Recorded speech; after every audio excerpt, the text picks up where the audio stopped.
আমারে যে উহুদের ময়দানে দান দান শহীদ করে রক্তাক্ত করছে তুমি শোনো নাই? আমি যে 14 দিন পেটে ক্ষুধার তাড়নায় পাথর বাঁধছিলাম উম্মত, তোমার মনে নাই? একবারও শোনো নাই আমার ক্ষুধার কষ্ট, আমার পিঠের ব্যথা, আমার দাঁতের ব্যথা, আমার কাঁধে 2টা কড়া ঢুকে গেছে উম্মত।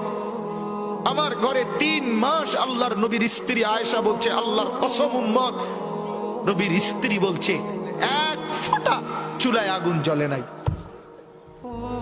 নওজোয়ান আপনারা বলেন বাপ, আজকে যাদের 1 বছর 6 মাস 2 বছর কোনদিন ফজরের নামাজ পড়েন না, দিনের পর দিন রাতের পর রাত যায়, এভাবেই 6 মাস, এভাবেই 1 বছর, এভাবেই 2 বছর, আপনি জানেনও না ফজরের ওয়াক্ত হয় কখন, ফজরের জামাত হয় কখন।